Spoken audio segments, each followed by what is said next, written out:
Hola, buenas para todos, ¿cómo están?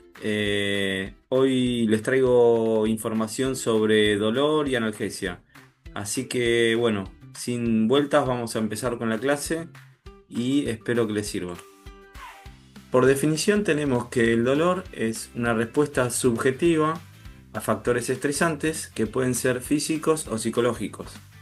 Este, Cumple una función protectora, ya que el dolor nos está avisando de que algo está ocurriendo o de que algo puede llegar a ocurrir en el organismo, y en algunas instituciones se considera una constante vital y debe ser evaluada como tal. Por lo tanto, al realizar el control de signos vitales se debe evaluar el dolor en cada paciente.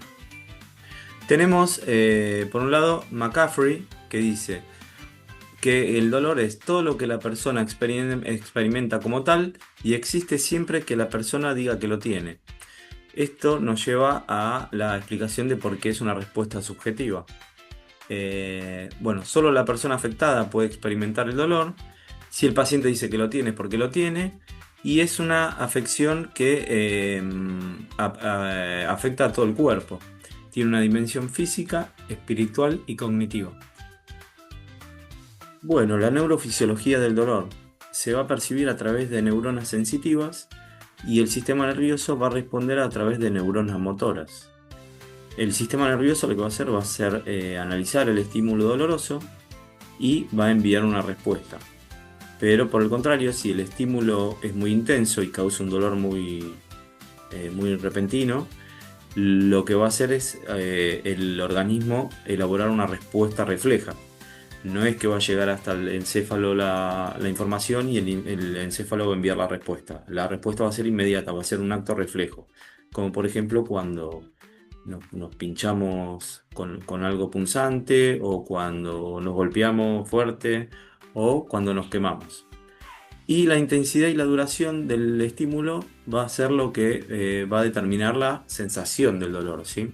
Bueno, en la imagen esta vemos la generación del estímulo doloroso, el receptor nervioso que envía la información a la médula espinal lo envía al cerebro y el cerebro envía la respuesta. Tenemos la vía del dolor, ¿sí? El dolor se va a percibir en la periferia del cuerpo, ya sea en las vísceras o en la piel, y va a ser transmitido a través de dos tipos de fibras diferentes. Por un lado tenemos las fibras A delta y las fibras C. Las fibras A delta son las que transmiten los dolores, van a transmitir el dolor con mayor rapidez y es una sensación bien definida y aguda. Las fibras C son las que transmiten los impulsos más lentamente, con sensaciones difusas y un dolor sordo, que es un dolor que es difícil de ubicar. Generalmente las fibras C son las que transmiten los dolores crónicos, ¿sí? Bueno, en la imagen lo que vemos es cómo viaja, ¿no? El dolor a través de las diferentes fibras viaja por la médula espinal y llega al cerebro y el cerebro elabora la respuesta adecuada. Bueno, tenemos mecanismos inhibidores y teorías sobre el dolor. Por un lado tenemos las endorfinas, que son neurotransmisores que son producidas en el organismo. Estos neurotransmisores se van a unir a receptores opiáceos que tenemos en el sistema nervioso y van a producir analgesia de forma natural. Este tipo de sustancia se va a liberar en el organismo cuando hacemos algunas actividades que nos causen placer, por ejemplo, el ejercicio físico, reírse, realizar hobbies, escuchar música, la alimentación, como sucede con el mito del chocolate, que dicen que comer chocolate genera una sensación parecida al estar enamorado. Y el buen descanso. El buen descanso también es un liberador de endorfinas que son las que producen analgesia natural.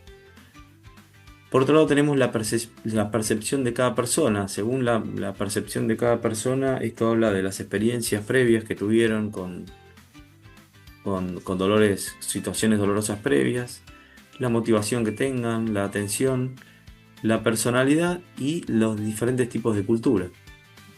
La teoría de la compuerta nos dice que hay una especie de compuerta virtual en el sistema nervioso en donde se abre o se cierra a los estímulos que pueden ser dolorosos o táctiles. los estímulos dolorosos y táctiles se transmiten por las mismas fibras A delta, hay una diferenciación entre estas dos. Las fibras A delta que tienen un diámetro más pequeño son las que transmiten el impulso doloroso.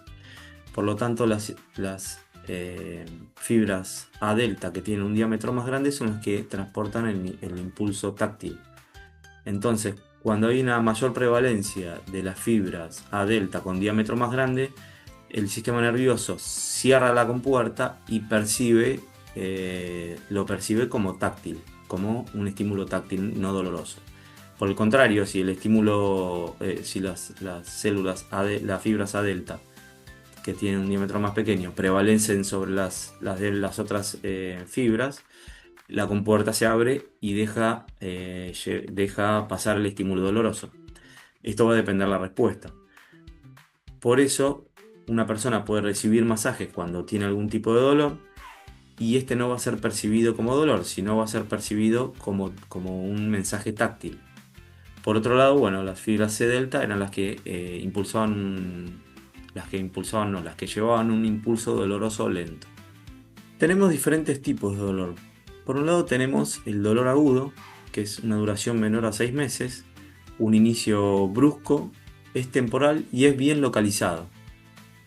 Por otro lado tenemos el dolor somático, que pertenece a la clasificación de dolor agudo, que es un dolor punzante y bien localizado. El dolor visceral es un dolor sordo, mal localizado e irradiado. Generalmente es un dolor que se siente en los órganos, ¿sí?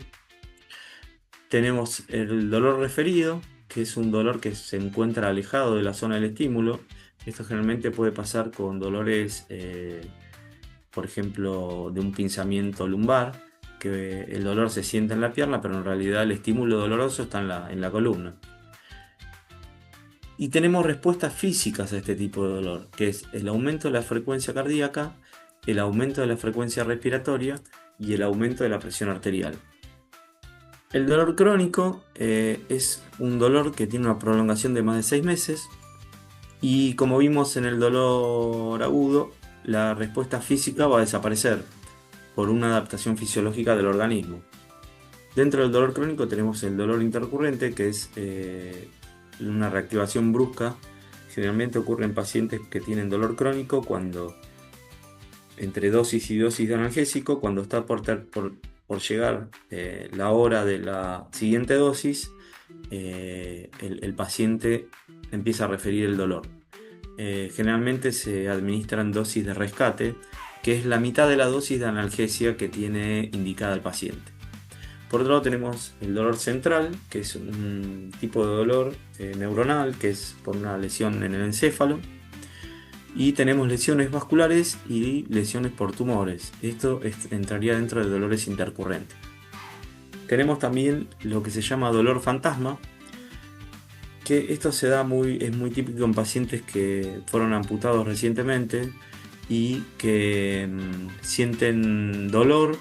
No solamente pueden sentir dolor, sino también pueden sentir cosquilleos, pueden sentir picazón o ardor en el miembro que fue amputado. Esto se debe a que los nervios que fueron seccionados están siendo estimulados. Pero bueno, es un dolor que debe ser tratado también. Tenemos por otro lado también el dolor psicogénico.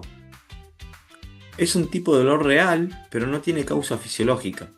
Y está originado o agravado por situaciones estresantes, como por ejemplo ansiedad, la depresión o traumas. Por ejemplo, cuando una persona está por rendir un examen o en una situación que le genera estrés, puede generar dolor abdominal o a veces cefaleas, y este tipo de dolor se llama dolor psicogénico. Una de las formas de poder evaluar el dolor en los pacientes es mediante la palabra Alicia. Cada una de las letras es una palabra. Esto nos ayuda, es como una ayuda a memoria. Por ejemplo, la A sería qué aparición tuvo el dolor o qué antigüedad tiene el dolor, ¿sí? La L, la localización, si se irradia o si el dolor es localizado. La C es las características que pueda llegar a tener el dolor. La intensidad, como se mide el dolor, de 0 a 10, y si tiene agravantes o atenuantes.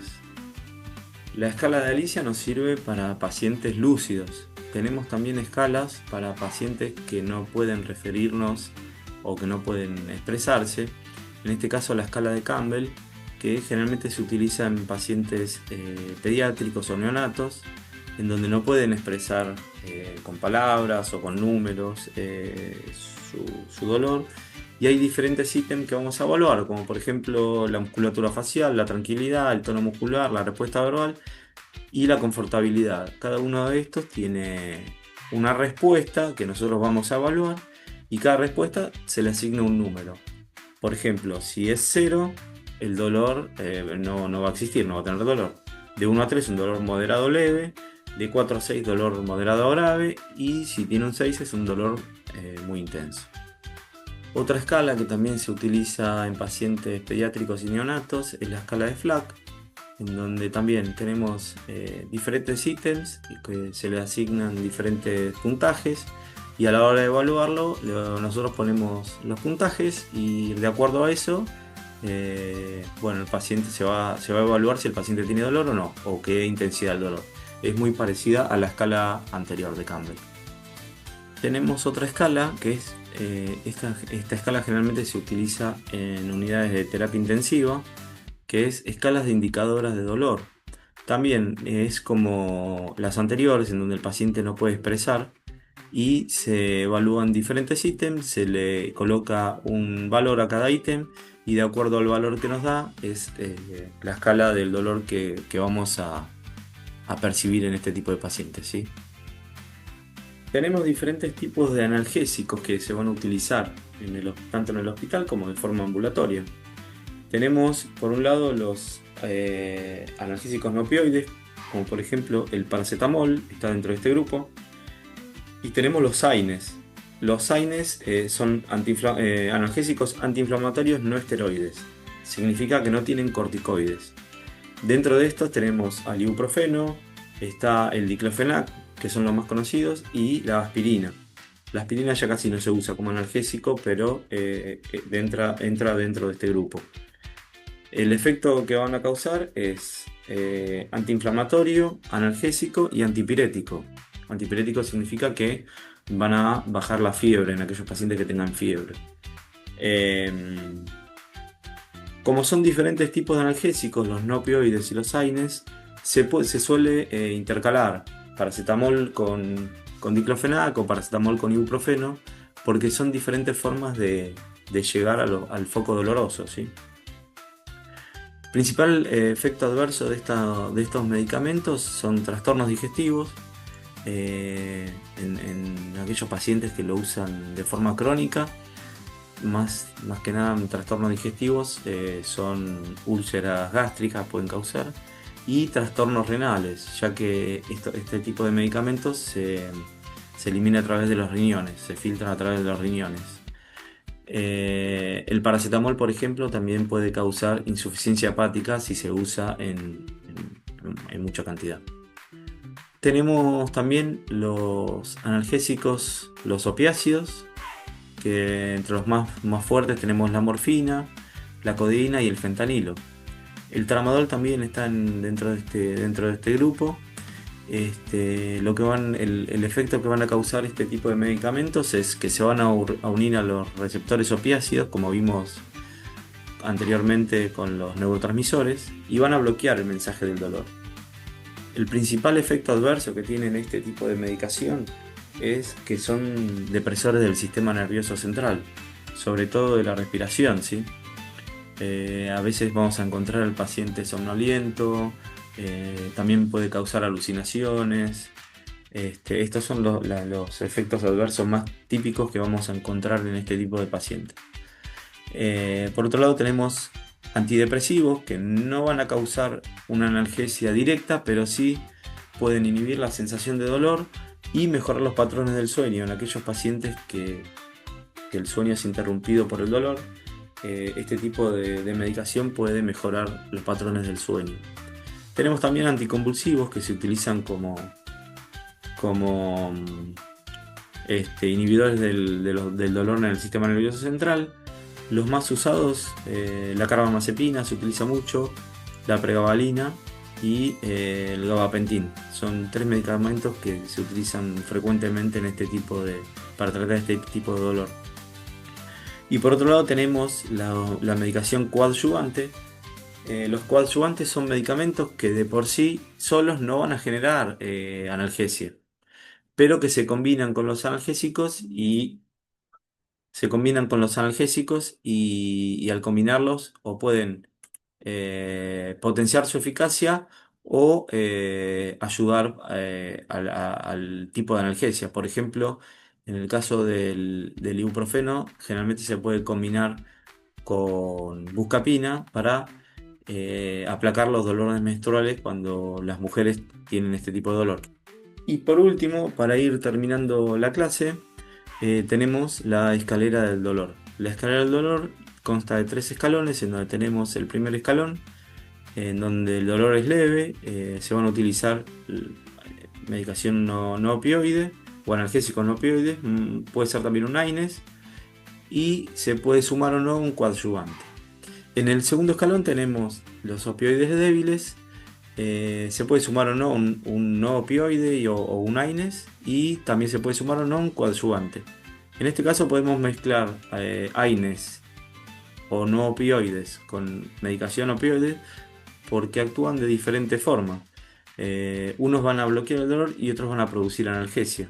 Entonces, generalmente el paciente puede tener indicado metadona más paracetamol o ibuprofeno también, para producir o potenciar la analgesia entre los dos analgésicos.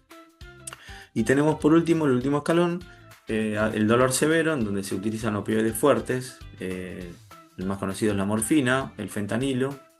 Se le suma o no un no opioide o un AINES, y se le puede sumar también o no un coadyuvante.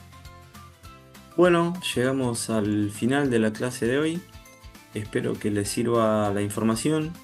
Si quieren ahondar más en este tipo de información, pueden preguntarme en los comentarios, pueden darme like, suscribirse.